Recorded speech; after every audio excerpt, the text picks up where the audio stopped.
2021, véspera de feriado, 11 de outubro, véspera de feriado. Estamos aqui, então, né, nessa noite chuvosa aqui em Concórdia, aproveitando aí mais essa horinha de final de dia para a gente pensar algumas coisas de sociologia que possam contribuir aí para vocês nessa prova tão importante, nessa jornada tão importante que é o Enem, que é decisória, né, que tem um monte de coisa aí para definir.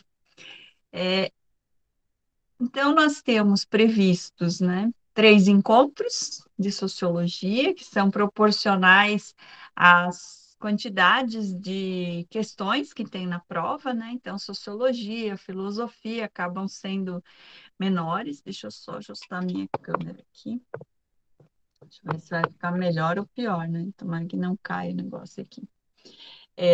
Então, nós vamos ter 3 encontros. No primeiro encontro, eu falei com vocês sobre os autores clássicos, né? A gente foi fazendo aí uma espécie de retrospectiva. Falamos do Augusto Comte, do seu pensamento positivista em relação à sociedade, ele que é um dos pais da sociologia.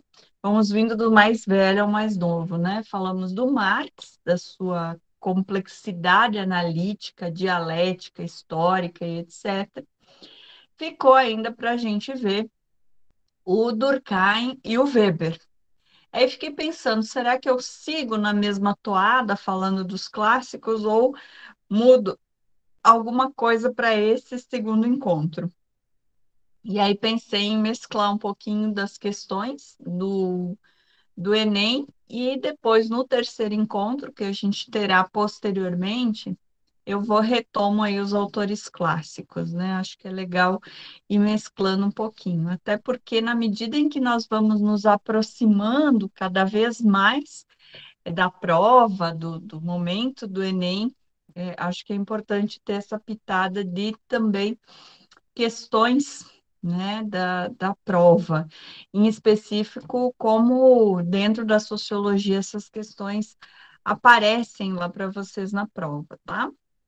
Então, eu selecionei aqui, eu acho que 4 ou 5 questões, algumas mais fáceis, outras com um caráter mais difícil, para a gente ir pensando juntos sobre elas. Peguei aleatoriamente, né? A internet traz aí todas as questões do Enem para a gente pensar, em específico dentro do campo da sociologia. Porque me parece que é importante, quando a gente vai fazer uma prova, é entender como a prova funciona, né? Como ela é construída, como ela é constituída, que características elas possuem. E aí vocês estão diante de um grande desafio, né? Que é entender como as questões estão construídas dentro de cada área do conhecimento, né? Então, nunca é demais dizer que o Enem é uma prova de resistência. E para a gente ter resistência, assim como fisicamente, se a gente quer se transformar num atleta, por exemplo, a gente precisa ter treino. Então, me parece que a questão chave é treinar as questões. E com isso você vai pegando o jeito da prova. Pegando o jeito da prova, o raciocínio vai ficando mais rápido. Então, ficando mais rápido, se tem aí algo a mais, que é a questão de resistência e de velocidade nessa prova, né? Se é que a gente pode fazer essa analogia. Então, eu trago aqui para vocês essas questões no sentido de a gente fazer uma análise, né? Tentar entender o que tem por trás delas e como elas se apresentam e se organizam. Então, eu andei revendo muitas provas do Enem e tentando observar aí as questões que aparecem de sociologia para entender mais um pouco mais do que a toada da prova de sociologia, né? Então, uma coisa que eu percebi que é bem importante. Primeiro, ler aqui, deixa eu colocar o meu ponteiro aqui para a gente poder rabiscar alguma coisa aqui para vocês acompanharem. Então, me parece que é bacana de sociologia, tá? Cada área do conhecimento vai ter ali a sua especificidade, mas em sociologia, para vocês de cara já poder se deparar com essas questões e sentir um calorzinho no coração e não uma refrega intestinal, né? Então, me parece que é interessante vocês primeiro lerem aqui qual é o comando, qual é a orientação da questão, o que que ela está querendo. Porque o que eu observei é que todas elas têm essa sistemática, né? Tem aqui um texto, uma explicação, um conceito, uma ideia, né? Que vai pedir algo sobre. Então, primeiro vamos ver o que que a questão quer da gente. Eu acho que isso cria até um certo, não sei se dá para dizer alívio, né? Mas dá assim, poxa, eu sei que a questão quer isso. Tá, ela quer que eu assinale a correta, ela quer que eu assinale a exceção. O que que a questão quer? Bom, eu sei que a questão quer isso. Aí vou ver o que é a questão. E aí, quando eu for olhar para a questão, eu vou tentar perceber dentro dela qual é o tema, sobre o que que ela está falando. E a partir do momento que eu sei sobre o que ela está falando, vou tentar sublinhar aí algumas palavras-chave.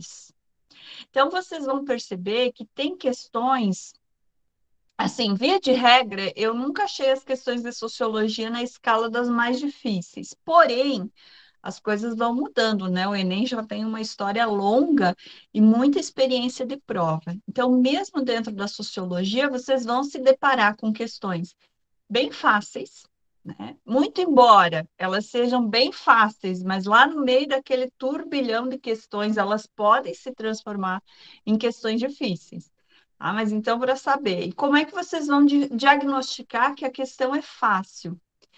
Em geral, ela é considerada fácil quando ela tem um caráter de interpretação. Depois a gente vai tentar acompanhar aqui nos exemplos que eu trouxe o que que seria uma questão fácil e o que que seria de caráter interpretativo e o que seria uma questão mais difícil que carrega aí um conceito ou então que faz referência à teoria de um autor específico. Tá? Então, eu trouxe exemplos desses dois tipos de questões para vocês perceberem um pouco isso. Acho que é legal ter esse entendimento, porque daí lá na hora da prova, que você tem o tempo contado, você está ali naquela dinâmica, naquela pressão, que tem que ser administrada, vocês vão conseguir limpar o cenário, se sentir mais seguros e seguras para responder. Tá? Então, primeira coisa aqui, vamos ver o que que a questão quer da gente, antes mesmo de ler o enunciado. Então, aqui, o que que a questão quer? Vai estar sempre aqui na parte de baixo, em geral, depois de uma citação, pode ser um texto não verbal, na sociologia utiliza muito charge, tirinhas, enfim, né? Música muitas vezes utiliza. Então, antes de ir para esse enunciado, vamos ver o que que a questão quer. A persistência das reivindicações relativas à aplicação desse preceito normativo tem em vista a vinculação histórica fundamental. Bom, então, o que que essa questão quer da gente? Que a gente perceba um vínculo histórico entre coisas, tá? Então, eu vou ler a questão e eu sei que ela quer que eu faça uma, também pode ser pensada aqui, relação. Eu estou escrevendo com mouse, tá? Então a minha letra não é assim, embora ela não é muito melhor do que isso, tá? Então, a questão está pedindo para que eu perceba um vínculo histórico ou algo que está em relação. Então, vamos lá para a questão. Vamos ver do que ela está falando e o que que ela vai querer que eu relacione. Então, lá no artigo 231 da Constituição da República Federativa do Brasil, a gente tem o seguinte: são reconhecidos aos índios sua organização social, costumes, línguas, crenças e tradições, e os direitos originários sobre as terras. Então, olha aqui, está falando de direito sobre as terras que tradicionalmente ocupam, competindo à União. Opa, então eu sei que eu vou ter que perceber um vínculo histórico entre duas coisas. Tá? E aqui eu já estou percebendo qual é o tema da questão, A questão indígena, o tema da questão ficou ruim, né? Mas qual é o tema abordado aqui? A questão indígena. Está falando da sua organização social, dos costumes, mas aqui tem uma palavra-chave, ó, direitos. E aqui também a gente tem uma palavrinha que é importante destacar, porque depois vai competir a União demarcar essa terra.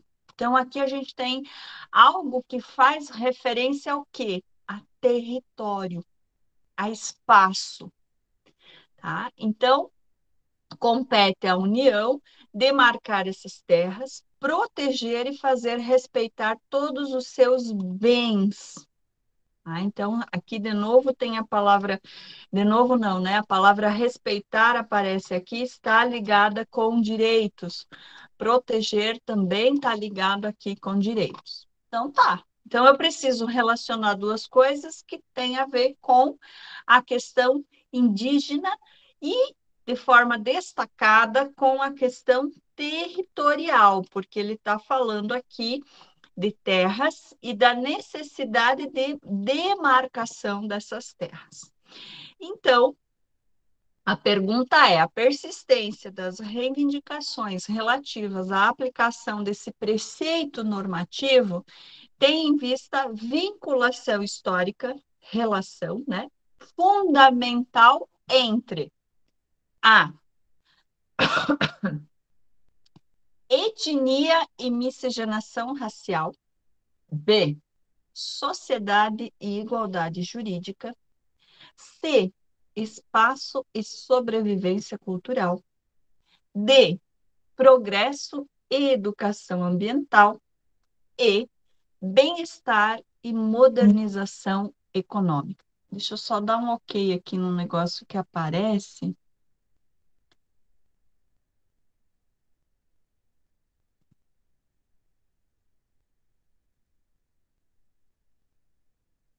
Acho que voltei, né? É que tem um chamadinho aqui de medicamento no meu celular. Então vamos lá. Qual dessas vocês imaginam que seja a alternativa? Vamos primeiro aqui na análise primeira, depois vamos ver qual segredo a gente poderia utilizar em relação ao que eu comentei antes. Alguém se arrisca aí a pensar qual seria a resposta? Muito bem, Bruna. Quem mais? Tiago, C. O que levou vocês a pensar que é a letra C?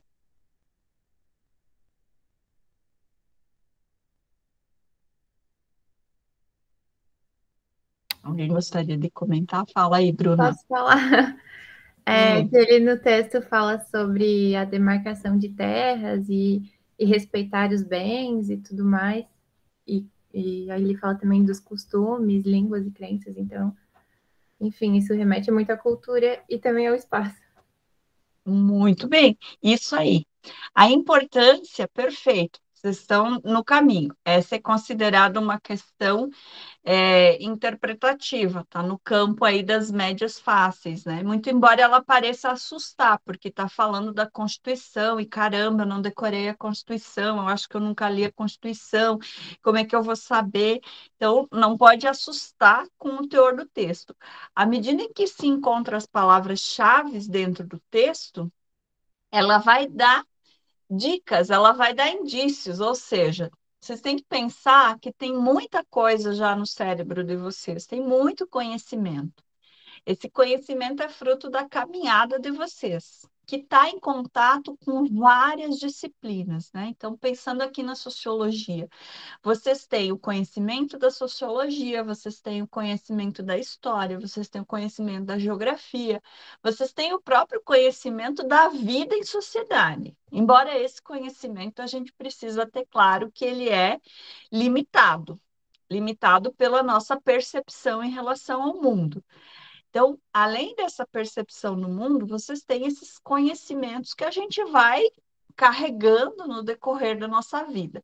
Às vezes parece que a gente não sabe, né? Hoje à tarde, quando eu estava vendo essa questão, eu pensei, nossa, eu nunca tinha lido esse artigo da Constituição, né?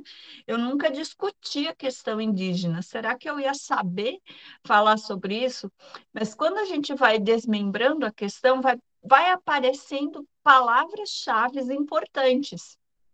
Lembrando que, via de regra, as respostas em sociologia são curtas, são respostas curtas. Então, você vai encontrar na resposta correta sinônimos, se não a própria palavra-chave, né? Uma série de elementos que vai permitir que vocês puxem lá do fundo do baú o conhecimento que vocês já têm e consigam fazer as articulações.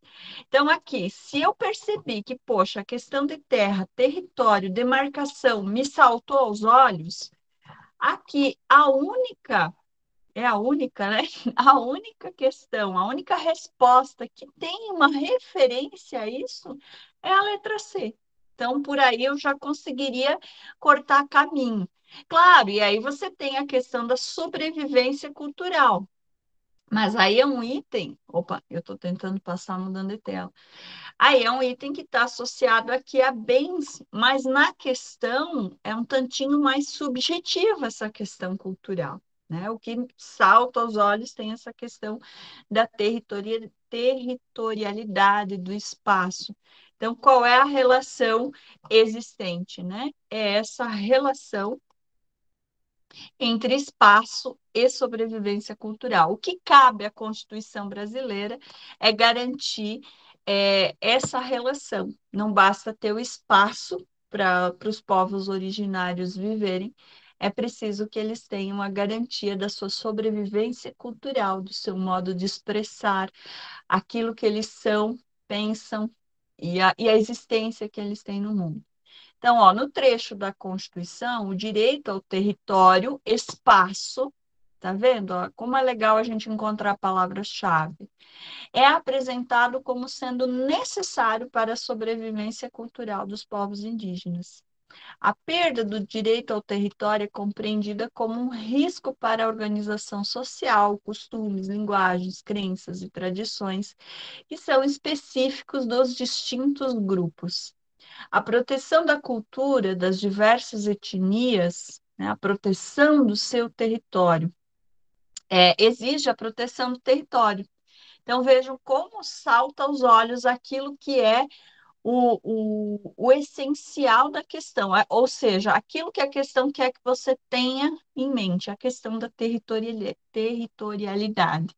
A questão cultural ela é fundamental, mas ela precisa desse pressuposto do território para que a população possa se organizar dentro daquilo que é o seu espaço, a sua vivência, a sua forma de ser, agir e estar no mundo. É claro que até mesmo esse preceito legal, ele é debatido, ele é discutido dentro da antropologia, tá? Só abrir um parênteses, né, para pensar que essa questão do território, ela pode ser também problematizada. Mas no caso aqui a questão, ela está fazendo referência a um preceito legal, aquilo que está na Constituição. Tá?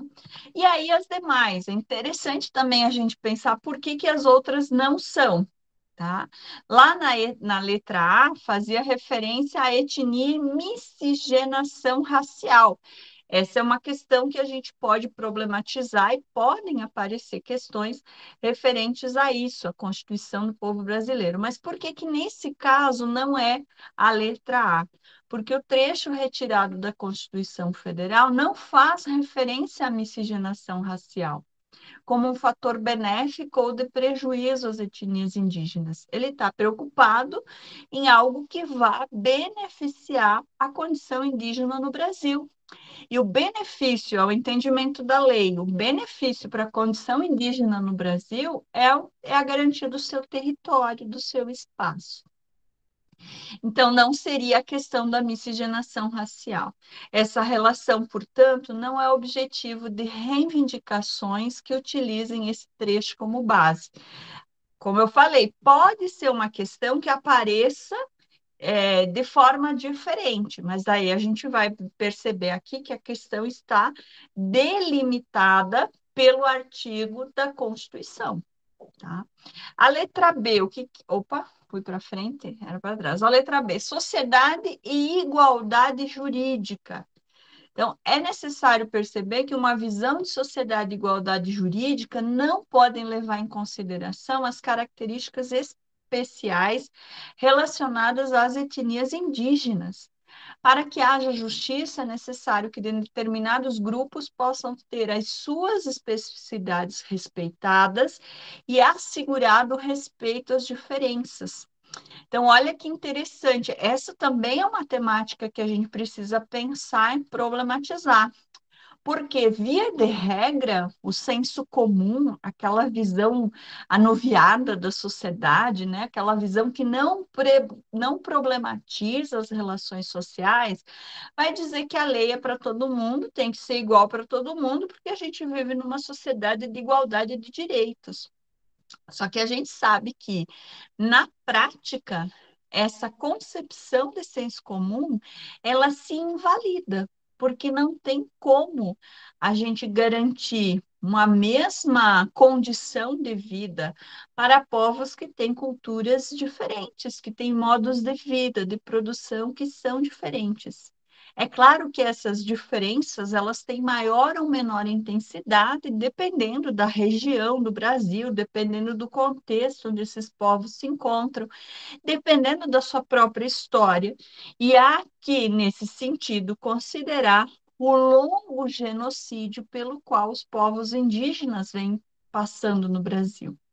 Então, desde que os europeus chegaram no Brasil, os povos originários estão submetidos a um genocídio, porque historicamente há uma deliberação política de governo, de sociedade europeizada, que leva à destruição desses povos. Então, é de um senso comum muito intenso pensar que seria necessária a relação de sociedade e igualdade jurídica. Quando a gente trata da questão indígena, a gente não pode falar de igualdade jurídica. Aliás, a gente não poderia falar de igualdade jurídica em nenhum contexto de uma sociedade que tem uma desigualdade social tão grande como a nossa, né? Então, abrindo um parênteses, né? Eu pago tanto imposto quanto o velho da van, que é milionário, que é um dos homens mais ricos do Brasil proporcionalmente. Algumas pesquisas nos últimos dias, inclusive, indicam que os muito ricos no Brasil, que são em torno de 400 pessoas, pagam proporcionalmente à sua riqueza menos imposto do que aqueles trabalhadores que têm aí uma média salarial de 5 mil a 10 mil reais. Então, mesmo entre nós que estamos nessa sociedade, é, que muitos consideram, e aqui bem entre aspas, tá? Um montão de aspas, civilizada, a gente tem uma dificuldade de pôr em prática uma igualdade jurídica. Imagine com uma sociedade que tem outros preceitos, outra história, né? Outra forma de se organizar, de pensar a sua relação com a natureza, por exemplo. E aí tem a letra D também, ó, progresso e educação ambiental. Não é essa a relação que está posta, né? A ideia de progresso e educação ambiental pode ou não estar relacionada ao respeito à diversidade cultural. Não necessariamente ela vai estar, não há uma garantia de que ela esteja. Então, ela não pode ser o pressuposto para garantir um direito dos povos originários, né? No texto não está em causa a regulamentação dessa vinculação, então não tem nada falando disso, tá? Então já elimina essa, né? A letra E está falando de bem-estar e modernização econômica. Quem responde essa questão provavelmente está imbuído aí de uma concepção um tanto equivocada sobre a análise dos povos indígenas. Então, o que se apresenta na passagem, que é extraída da Constituição na questão, não visa estabelecer-se como um preceito normativo a relação entre o bem-estar e a modernização econômica. a modernização econômica e mesmo a ideia de bem-estar precisam respeitar os direitos indígenas.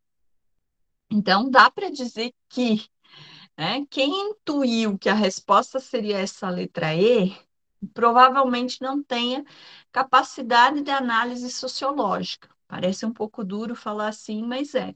Porque eu não posso, de modo algum, imaginar que aquilo que modernização econômica para mim, aquilo que é bem-estar para mim, a ideia de bem-estar que eu tenho, se aplica a todas as pessoas do universo. Então, ali tem um elemento importante para ser pensado no sentido de eliminar essa alternativa, né? No sentido de eliminar essa alternativa. Eu não posso achar, como muitas pessoas acabam pensando a partir de um olhar limitado, de um olhar que é perpassado por uma série de lentes que transforma a sua visão equivocada de que os povos originários, as sociedades indígenas, são menos evoluídos, são atrasados, né? Recentemente eu vi uma postagem numa rede social que tinha assim, né? Uma delimitação, e aí de um lado uma terra indígena, do outro lado uma fazenda na região centro-oeste, né? Quem conhece, isso já viu, é muito comum ter aquelas lavouras imensas de soja, de algodão, de cana-de-açúcar, e lá no meio da fazenda um quadradinho com árvores e a sede da fazenda. Então tinha essa imagem, né, de uma fazenda com plantação de soja, aquele quadradinho com as árvores e a sede da fazenda ali, do outro lado dessa divisa, uma terra indígena que tinha lá a natureza colocada no cerrado, né? Quem conhece o cerrado sabe qual a característica tem.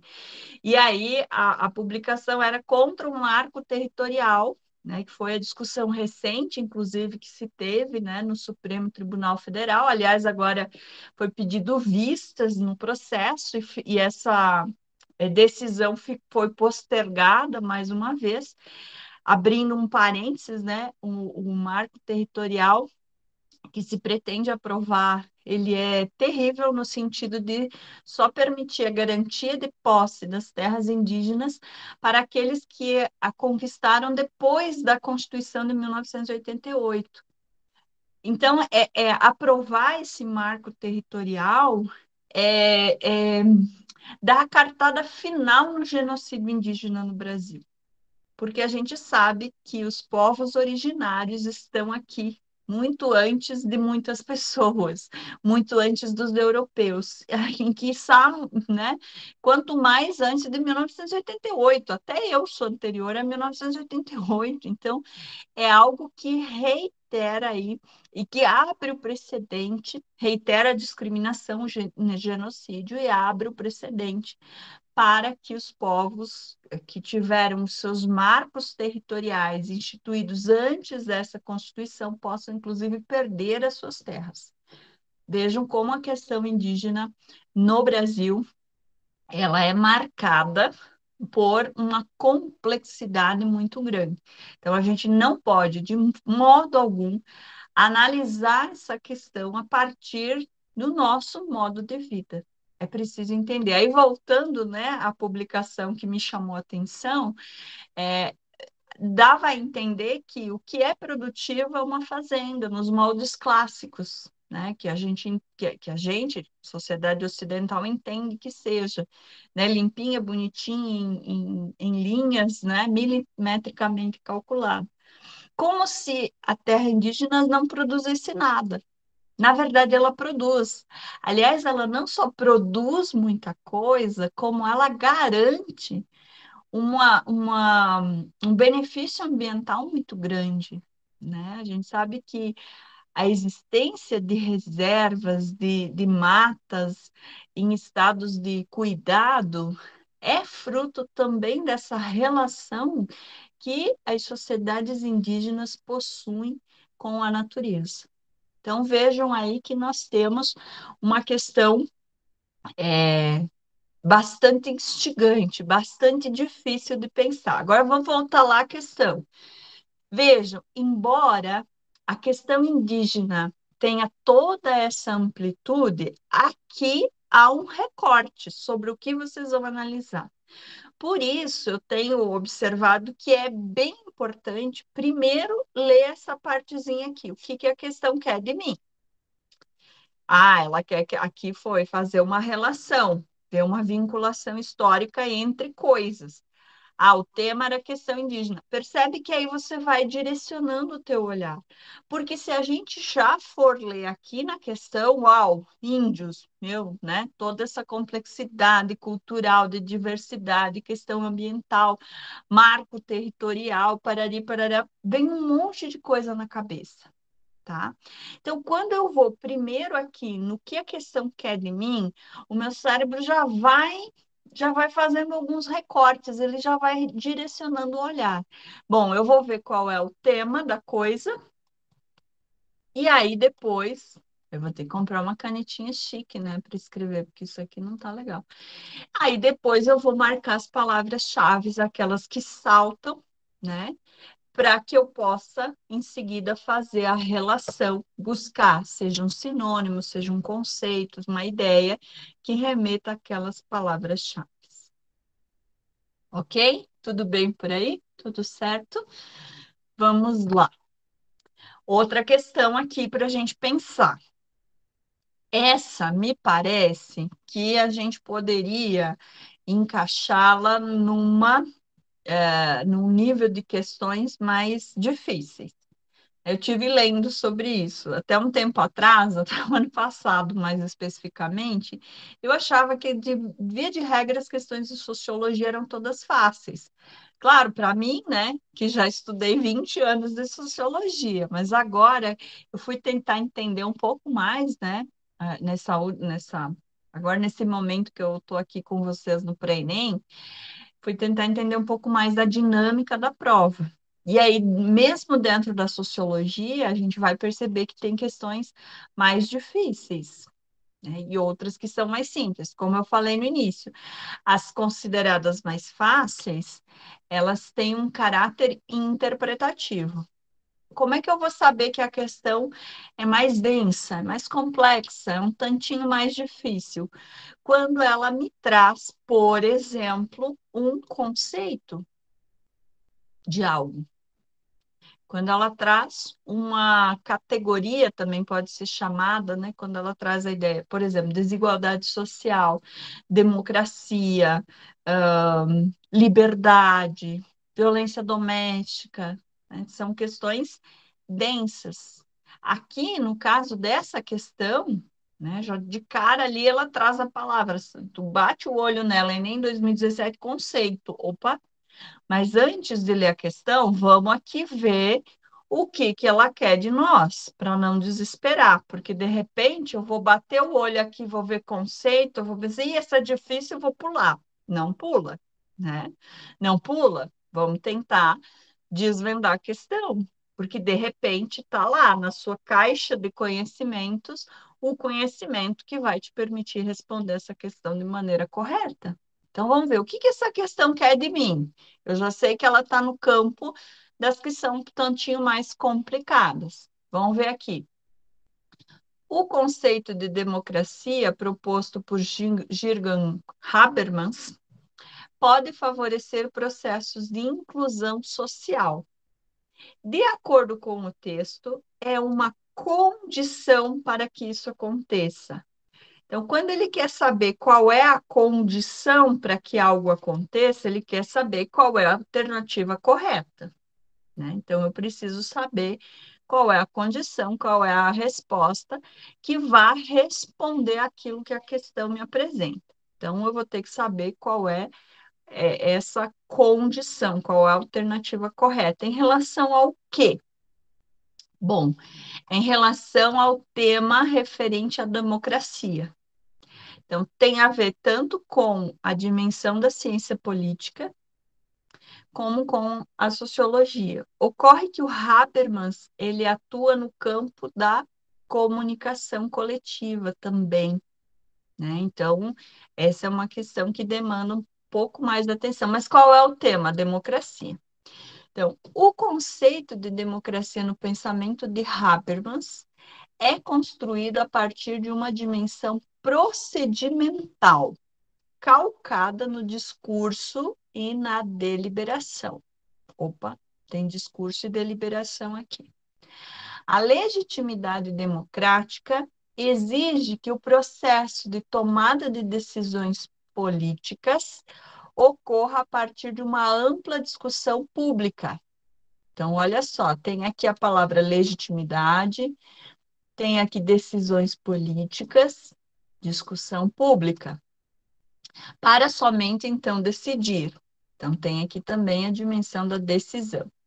Assim, o caráter deliberativo corresponde a um processo coletivo de ponderação e análise permeado pelo discurso que antecede a decisão. Bom, então, sobre o que a questão está falando? É a democracia o tema. Que palavras-chave eu tenho aqui? Discurso, para o Habermas, essa é uma palavra-chave, mas vamos supor que eu nunca li nada de Habermas. Eu, por exemplo, não trabalho Habermas no ensino médio. E tá aqui o Habermas, né? Aí, poxa, eu nunca li nada de Habermas, então eu nem vou responder a questão. Calma. Vamos ler o que a questão diz. Tem uma palavra-chave aqui: discurso, deliberação, legitimidade, decisões políticas, discussão pública. Veja que aqui daí repete, né? Caráter deliberativo, processo coletivo, está repetindo essas duas palavras-chave aqui, ó, essas duas expressões-chaves: decisões políticas e discussão pública. Está ali o X da questão. Agora, ela está me pedindo para dizer qual a condição para que isso aconteça. Vamos às questões. Letra A. Participação direta periódica do cidadão. Letra B. Debate livre e racional entre cidadãos e Estado. C. Interlocução entre os poderes governamentais. D. Eleição de lideranças políticas com mandatos temporários.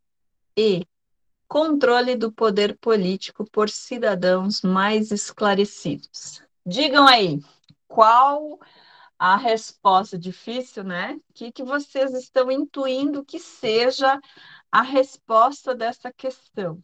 Coloca ali no chat. Sem medo de errar, sem medo de ser feliz. Depois a gente vai tentando destrinchar. Deixa eu ver o que vocês estão respondendo aqui. C, o pessoal está entre A e B, está aparecendo ali a letra B. Tá, a Bruna foi no chutão, né? Ela ficou em dúvida entre duas. A Aline colocou C, Kellen B. Vamos ver, Tiago. Ó, B, mas acredito que pode ser a A.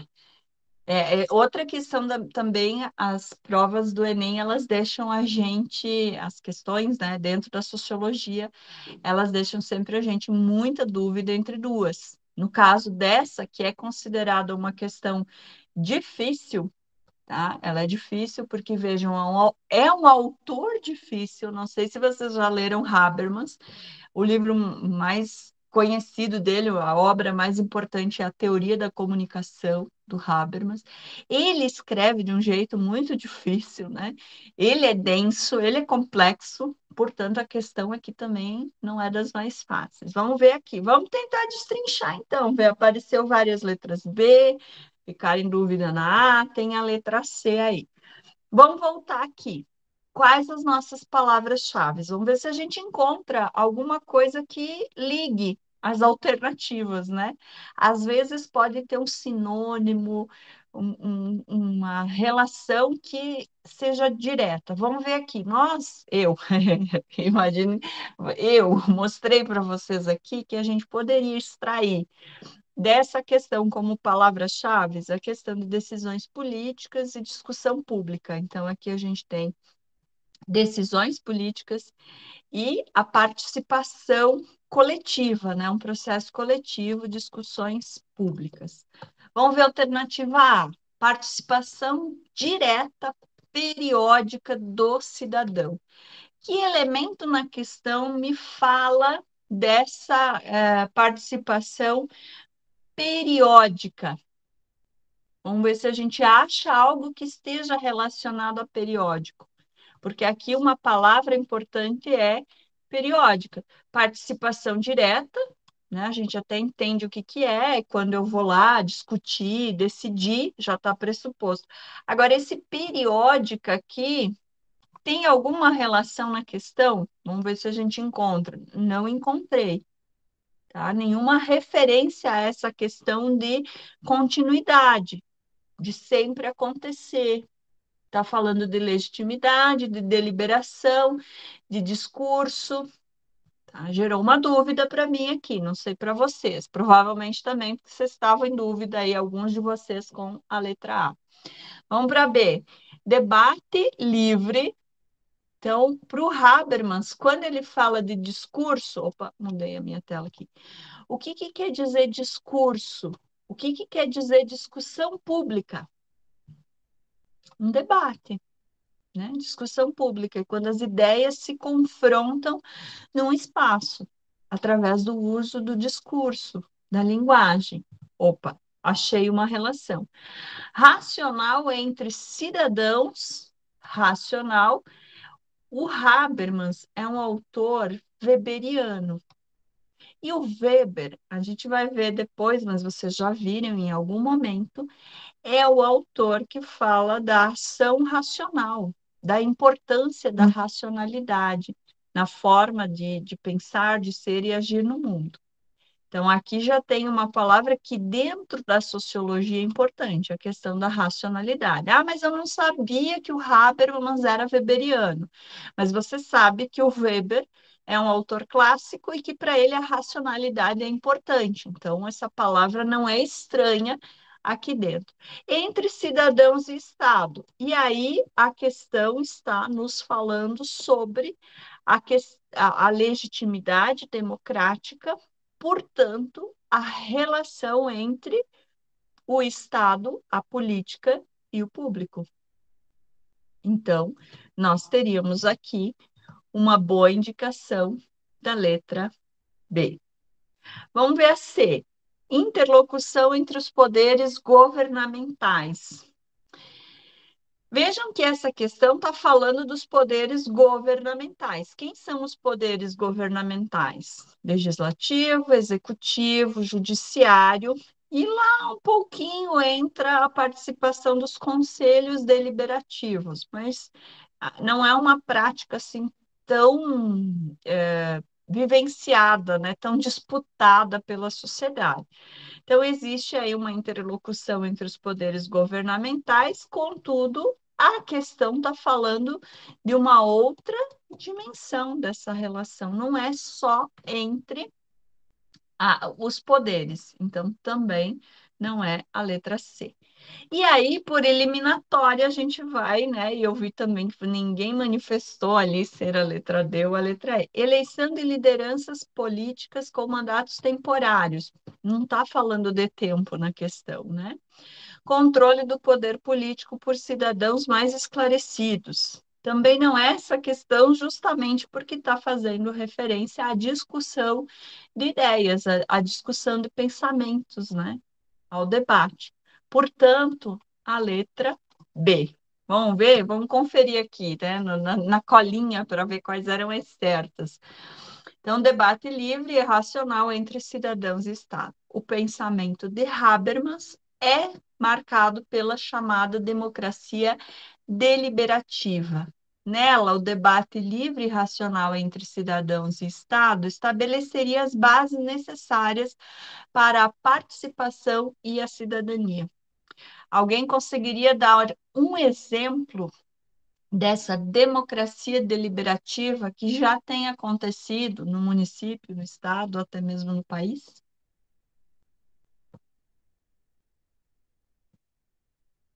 Não sei se vocês acompanharam, mas em determinados governos se tinha o chamado, aqui em Concórdia teve um tempo, chamado orçamento participativo. essa ideia de orçamento participativo, de deliberação coletiva, de democracia deliberativa, ela se fundamenta no pensamento Habermasiano, tá? Que parte do pressuposto de que a democracia se efetiva com maior profundidade, com maior, entre aspas, radicalidade, o Habermas não usa esse termo, mas em sentido de ser mais profundo, quando há a máxima participação e participação não só na discussão, mas na deliberação dos encaminhamentos políticos. Então, no Brasil, a gente tem vinculado aí ao Partido dos Trabalhadores, a esses governos, por exemplo, a ideia de orçamento participativo, que tem essa fundamentação na teoria Habermasiana. Né? Eu me lembro desse, que foi mais próximo aqui, que a gente vivenciou, né? A gente aqui em Concórdia, mas em outros estados, em outros municípios, em outros formatos, também aparece esse intuito de democratizar a participação política. Antes eu comentei com vocês, quando a gente estava falando da questão C, né, que seria somente a interlocução entre os poderes governamentais. Outro exemplo que a gente pode também colocar aqui na chamada democracia deliberativa são os conselhos de participação da sociedade civil. Então, nessa engrenagem política que a gente vive, tem lá o poder judiciário, que faz cumprir a Constituição, faz cumprir a lei, esse é o seu papel, por isso ele não é eleito, ele tem um caráter técnico, né? Passa por concurso e etc. Já te passo, Kelly, deixa eu só fechar o raciocínio aqui. O legislativo, que é a eleição paritária, e o executivo, que é a eleição pela maioria. Então, você elege o prefeito, por exemplo, a maioria definiu que vai ser esse prefeito. Vejam, mas mesmo sendo a maioria, há uma parcela da população que não necessariamente vai estar representada por esse prefeito eleito. Então, você tem o legislativo, cuja eleição é paritária. Então, você vai ter lá no legislativo a representação de todas as coligações que concorreram ao pleito. Por isso que muitas vezes tem um vereador de partido X que fez mais votos do que o do partido Y e não se elegeu, porque no legislativo existe essa questão da paridade. Os conselhos de participação da sociedade civil, eles são uma espécie de quarto poder, cuja função é permitir que a sociedade civil esteja presente nas deliberações. Então, nós temos Conselho Municipal da Mulher, Conselho Municipal de Saúde, Conselho de Educação, Conselho Estadual, Nacional, Municipal de Educação, Conselho da Criança e Adolescente, os vários conselhos em que as pessoas podem participar e ter definições importantes. Diga aí, a Kelly, né, que ergueu a mão, pode falar, Kelly. Prof, eu ia perguntar, mas tu já explicou ali, se as votações seriam um tipo de democracia deliberativa, mas daí tu já disse que ela não seria, né? Não, porque elas atendem a uma engrenagem da política que é importante. Né? Essa estrutura que está colocada, o Poder Executivo, Legislativo e Judiciário, ela é importante, mas ela não tem esse caráter de uma discussão coletiva. Que aí, no caso do Brasil, ela é inserida, essa dimensão da democracia deliberativa, ela é inserida pela Constituição de 1988, que cria esses diversos conselhos de participação, Conselho de Agricultura, Conselho, enfim, são N os conselhos que a gente tem e que muitas vezes nem sabe que tem ou não dá a devida atenção e o devido valor, que é o espaço onde as pessoas também podem participar, né? Por exemplo, o Conselho Municipal de Educação, ele tem um poder de fiscalização, de orientação, né? Ele é a sociedade civil olhando para o trabalho da Secretaria Municipal de Educação.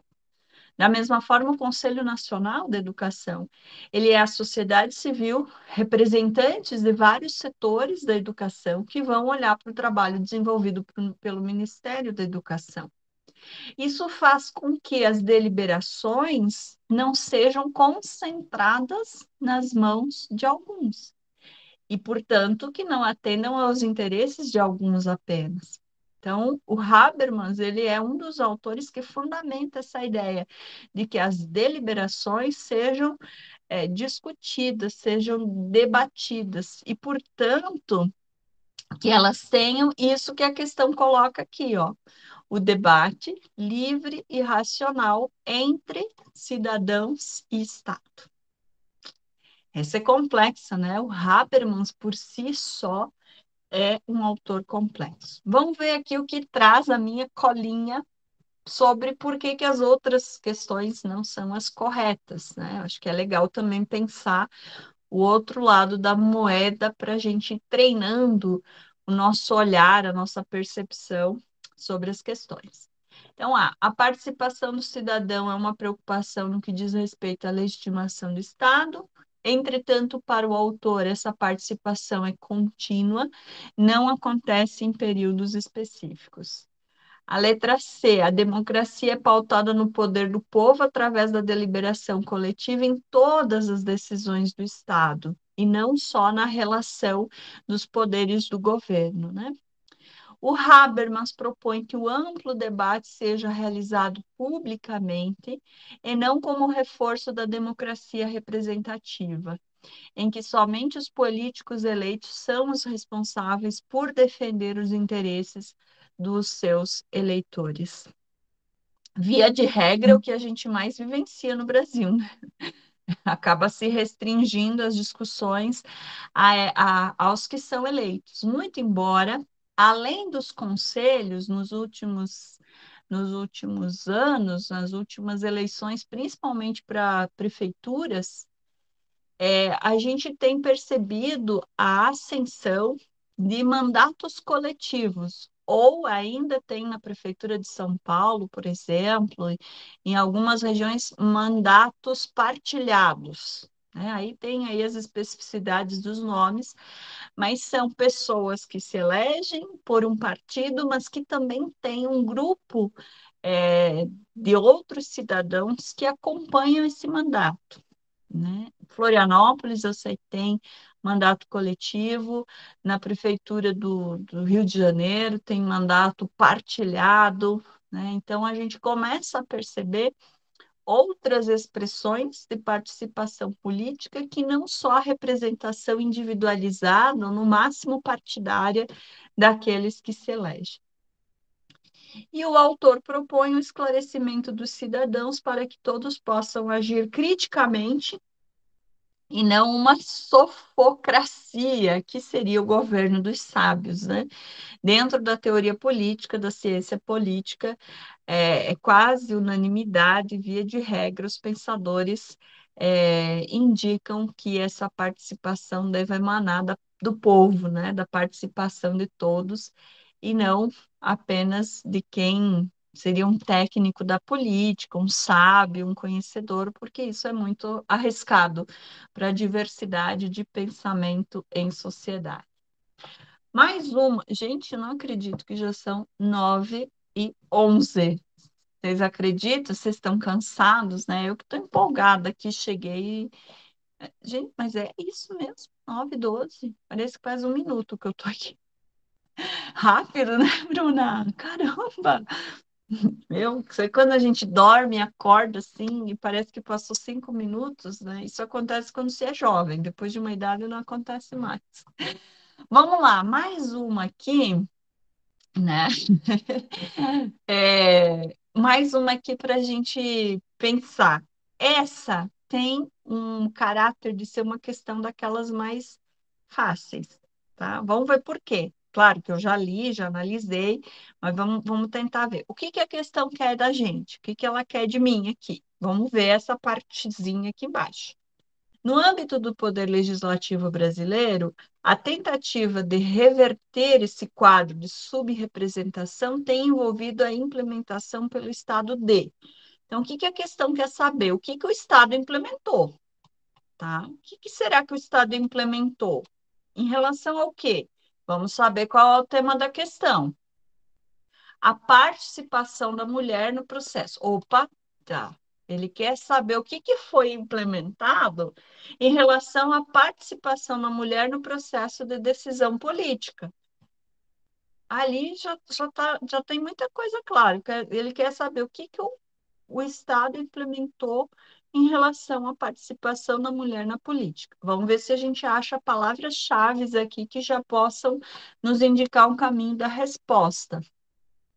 Então, a participação da mulher no processo de decisão política ainda é extremamente limitada em praticamente todos os países, independentemente do regime econômico e social e da estrutura institucional vigente em cada um deles. É fato público e notório, além de empiricamente comprovado, que as mulheres estão, em geral, subrepresentadas nos órgãos do poder, pois a proporção não corresponde jamais ao peso relativo dessa parte da sua população. Então, olha só, eu li aqui o que a questão queria de mim. Ela queria saber o que que o Estado implementou em relação à participação da mulher no processo político. Bom, aí, quando eu peguei essas duas informações, a minha caixinha de conhecimento já foi lá selecionar. Sabe aquelas maquininhas que tu vai lá, controla para pegar o ursinho, assim? Então, a minha mãozinha do conhecimento já foi lá na minha cabeça coletar informações. De cara, já, já vem à mente assim, o fato de que nós temos pouca representação feminina na política, né? Quantas prefeitas vocês conhecem? Quantas vereadoras? Quantas governadoras? Quantas presidentas o Brasil já teve? Por aí você já puxou da sua cabeça, do seu conhecimento acumulado, que ele está ali, acreditem, ele está ali, né? Ele fica gravado ali, já puxou alguma coisa. Então vamos ver o que que o Estado implementou diante disso. Leis de combate à violência doméstica, né? Não tem a ver. Cotas de gênero nas candidaturas partidárias. Opa, tá falando do que aqui? Participação no processo de decisão política. E aí tá falando que há uma subrepresentação nos órgãos de poder. O que que são órgãos de poder? Onde se tomam as decisões. Tem a ver com o que, portanto? Com política na nossa sociedade, né? Então, cotas de gênero nas candidaturas partidárias vai nos remeter à questão política. Programas de mobilização política nas escolas. Não está falando de escolas, está falando da sociedade em geral, inclusive de outros países, de outras estruturas. Então, não está especificando a dimensão escolar. Programas de incentivo ao voto consciente. O que é o voto consciente? Se eu votar no partido X, não significa que eu seja inconsciente, eu tenho uma consciência. Se eu votar no Y, no H, no L, né? Então, essa é uma daquelas que a gente eliminaria porque ela não está falando nada. Apoio financeiro às lideranças femininas. A gente sabe que a dimensão política ela tem uma relação direta com a questão financeira, mas ela não depende de apoio financeiro às lideranças femininas. Até porque tem candidaturas femininas que têm muito dinheiro, têm muito apoio financeiro e não se elegem. Então, o pressuposto dessa questão é uma representação. Aí, o que que o Estado fez? Criou cotas de gênero das candidaturas partidárias. Então, aqui nós teríamos a letra B. Vamos só passar aqui. As cotas de gênero nas eleições são uma política compensatória que visa democratizar o acesso aos cargos tradicionalmente exercidos por homens. As outras alternativas estão erradas por quê? Leis de combate à violência doméstica, elas são muito importantes, elas são fundamentais, elas são necessárias, mas elas têm um outro foco. que é reparar um efeito de uma cultura misógina, machista, que se baseia no uso da violência física, psicológica, patrimonial, todos os tipos de violência, e consequência de uma sociedade centrada na figura masculina. Então, é uma questão importante. As leis de combate à violência doméstica são fundamentais, sem sombra de dúvidas, mas não dizem respeito a essa questão, tá? A letra C, mobilização política nas escolas, apesar de ser importante também, não é um dos definidores para essa questão. Programas de incentivo ao voto consciente também não faz parte disso, e o Estado brasileiro não possui programas de apoio financeiro às lideranças, tá?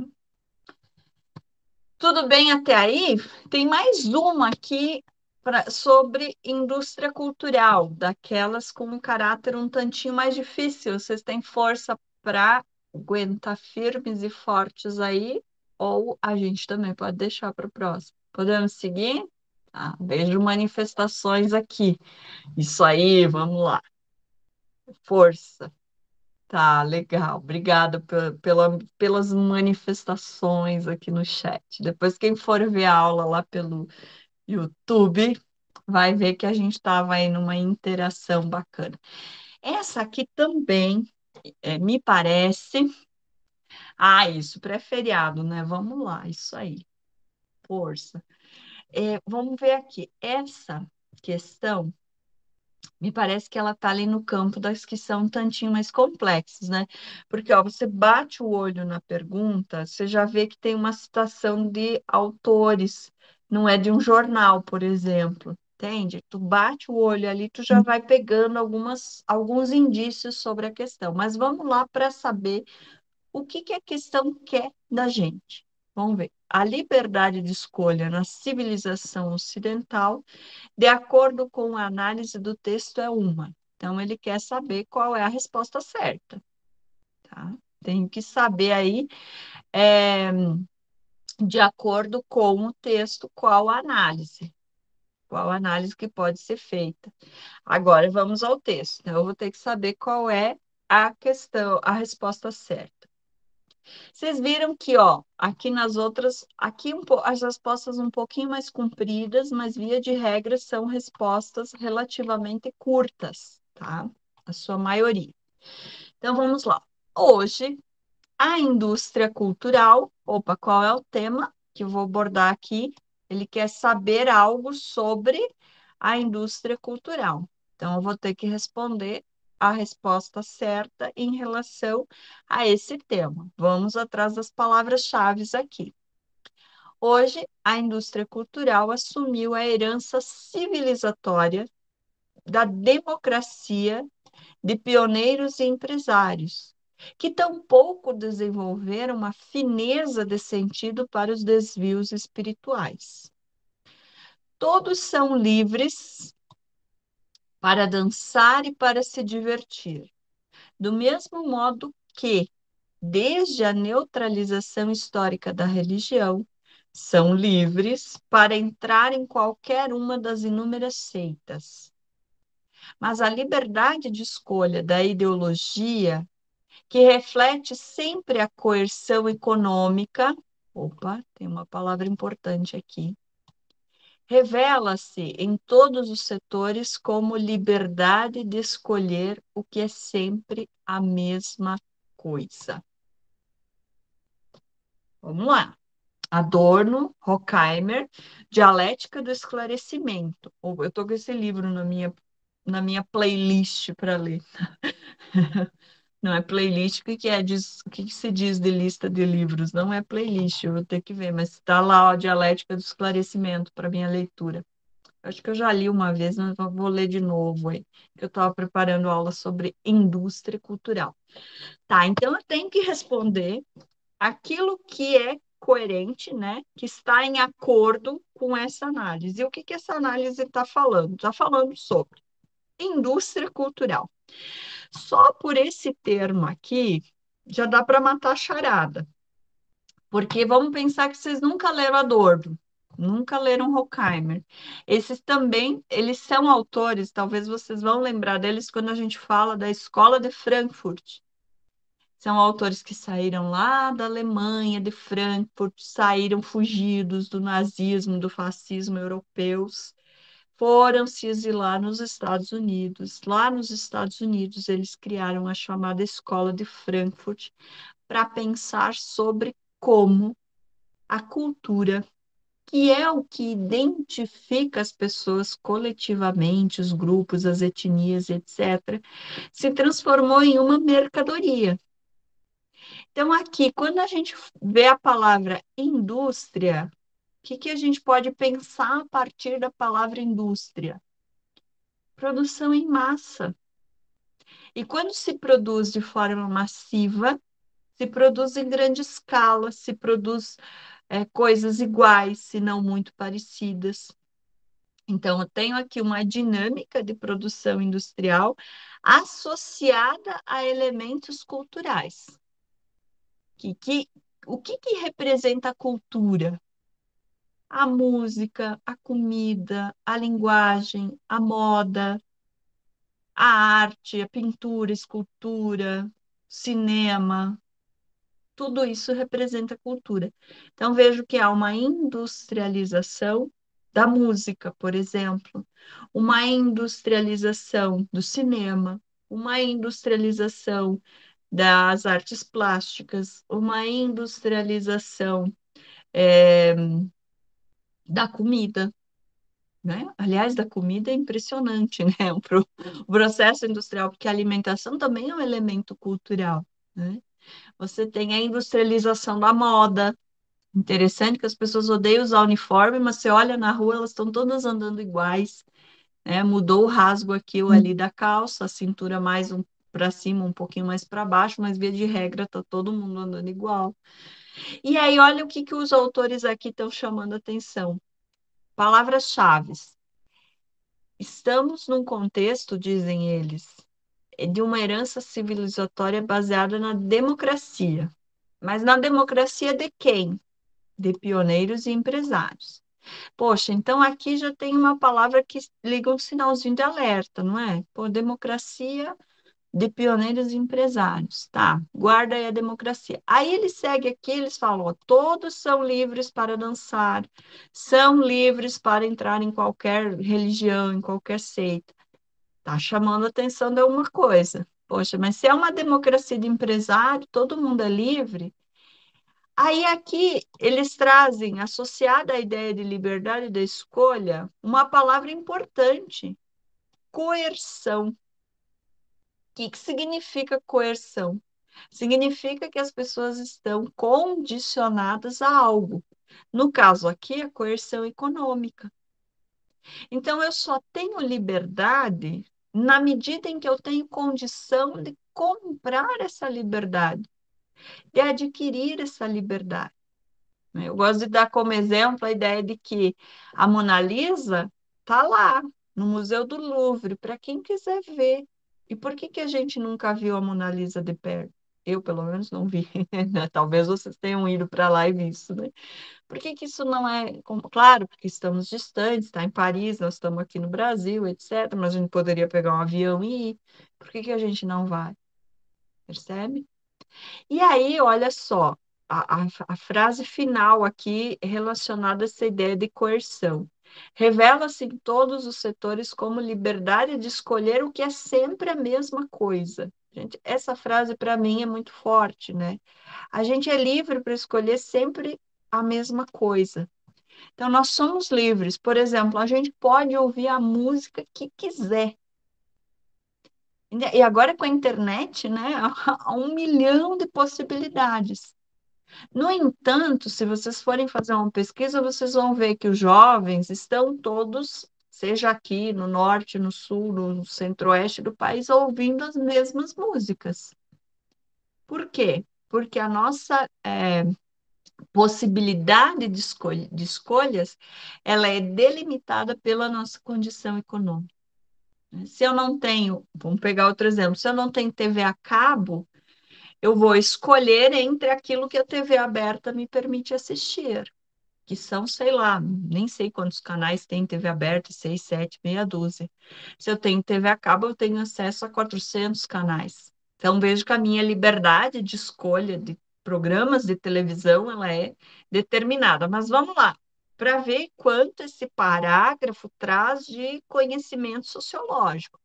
Mas vejam, eu poderia já mais ou menos matar a charada, sabendo que eles querem a resposta certa referente à indústria cultural. Se eu sei o que é indústria, associo ela à cultura, por ali eu já matava a charada. Mas aqui embaixo tem uma palavra-chave, uma ideia-chave que tem a ver com essa escolha delimitada. Vamos às questões. Tá, deixa eu ler aqui. A liberdade de escolha na civilização ocidental, de acordo com a análise do texto, é um legado social, B, patrimônio político, C, produto da moralidade, D, conquista da humanidade e ilusão da contemporaneidade. O que vocês colocariam aí? Pensando, né, nessas palavras-chave, no que mais ou menos eu conversei com vocês e fomos indicando.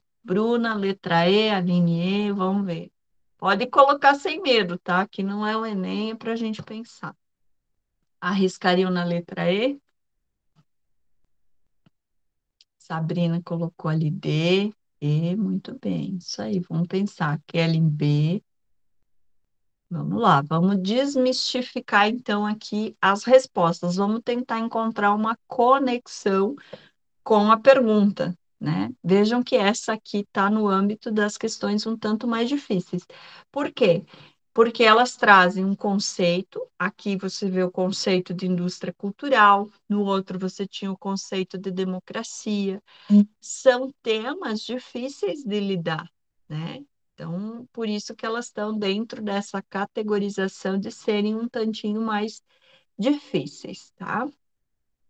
Então, aqui, a liberdade de escolha na civilização ocidental. Qual é essa liberdade de escolha? É essa liberdade condicionada. De acordo com a análise do texto, é um legado social? Não tem nada na questão que nos faça pensar na ideia de legado, de uma continuidade.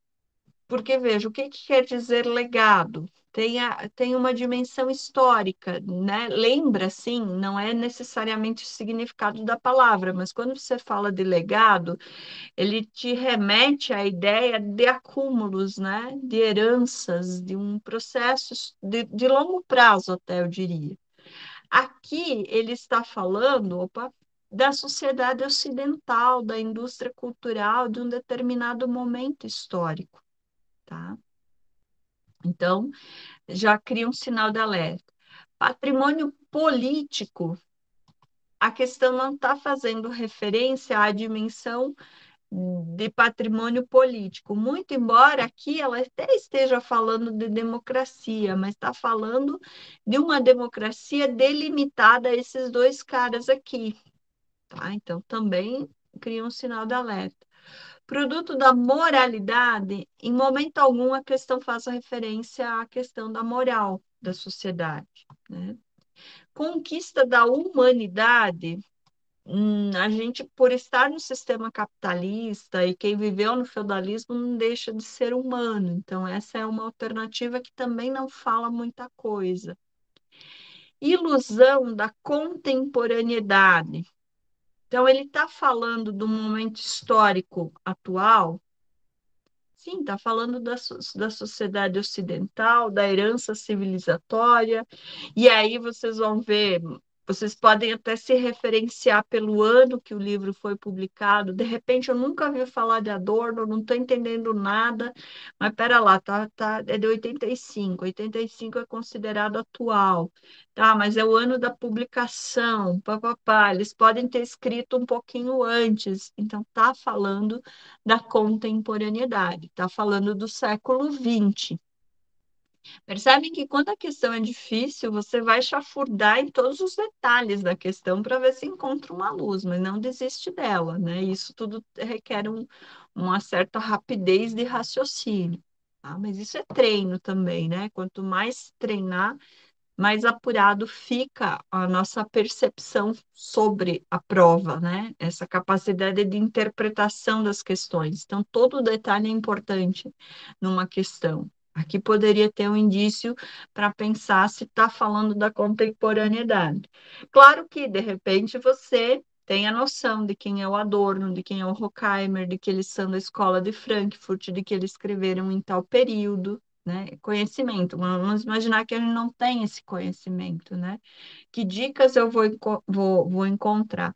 E aqui nós temos uma palavra que é importante, porque a ilusão nos remete a essa última frase aqui: escolher o que é sempre a mesma coisa, né? Então, acaba ficando ilusório, tá? Vamos ver aqui, então, que a resposta alternativa correta seria justamente a letra E. Vamos ver por quê. Para os autores, os indivíduos têm suas vidas cooptadas pela indústria cultural, né? Se eu sei que a produção da cultura se dá de forma massiva, não tem muita possibilidade de escolha. hum? Isso afeta todo o modo de viver, desumaniza os indivíduos e os transformam em aparelhos para a manutenção do sistema. Essa coerção constante tende a ser amenizada ou camuflada pela ilusão da liberdade.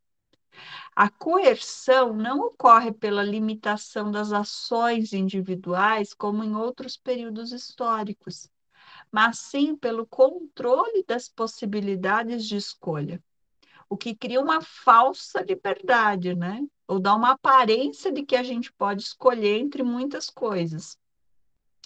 Os indivíduos são livres para escolher entre padrões de vida previamente determinados pelo sistema. Então, a letra A não seria, estaria errada porque a liberdade de escolha não se apresenta como um legado social, pois foi uma apropriação de uma classe dominante, então ela não tem essa ideia de herança, de constituição histórica.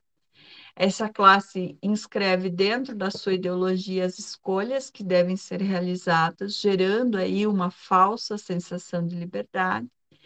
B, que falava da questão política. A política se apresenta como um campo de disputa ideológico entre a ideologia dominante, hegemonia, e ações que realizam uma força antagônica que é contra-hegemônica. A liberdade de escolha ela pode ser condicionada a essa disputa, não como um patrimônio, e sim como um momento. Então, essa ideia de patrimônio político é que fica meio, causa um ruído, né? Mas sim de um momento político. A letra C, a própria moralidade, assim como a liberdade, está condicionada à estrutura vigente, ao seu caráter cultural. Então, a moral é uma construção pautada no hábito, nos costumes de uma cultura em um tempo. Para o Adorno e para o Horkheimer, os autores aqui em questão, a moral deve estar orientada pela liberdade e não o contrário. E D, que se referia à questão da humanidade, né? A humanidade se desenvolve de forma a priorizar a atividade econômica. Com isso, a liberdade encontra-se subordinada às relações econômicas. As escolhas realizadas pelos sujeitos estão restritas à sua capacidade de consumir. Muito bem, então essa aqui está, né, na linha das questões que tem uma certa complexidade, requer aí que a gente faça alguns riscos e rabiscos para a gente conseguir chegar à alternativa correta. Muito bem, 21:37.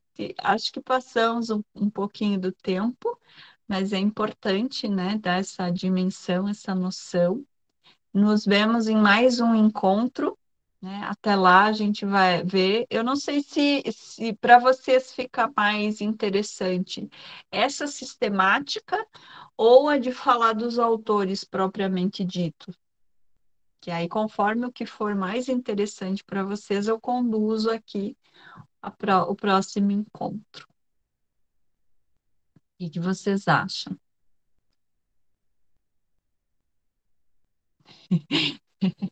Eu também. Ah, olha ali, a Sabrina deu uma ideia legal, tá? Obrigada, Sabrina. Maravilha, vou fazer isso então. Trazer um pouquinho do autor e uma questão de cada autor. Ah, ótimo, olha como é bacana estar em diálogo com vocês. Então, para o próximo encontro, eu vou falar do Weber e do Durkheim e vou trazer questões de cada um deles, tá? Maravilha. Boa ideia. E a gente junta as duas, né? As duas, teve uma aula sobre autor, teve uma aula sobre questões, e a próxima a gente junta. Maravilha. Gente, obrigada pela presença de vocês. Vamos lá, seguimos para mais uma semana de estudos. Amanhã é feriado, no meu caso, é dia de pôr leituras em ordem, essa coisa assim, né? Se cuidem, qualquer coisa eu estou à disposição, vocês têm o meu contato e a gente vai se encontrando e conversando.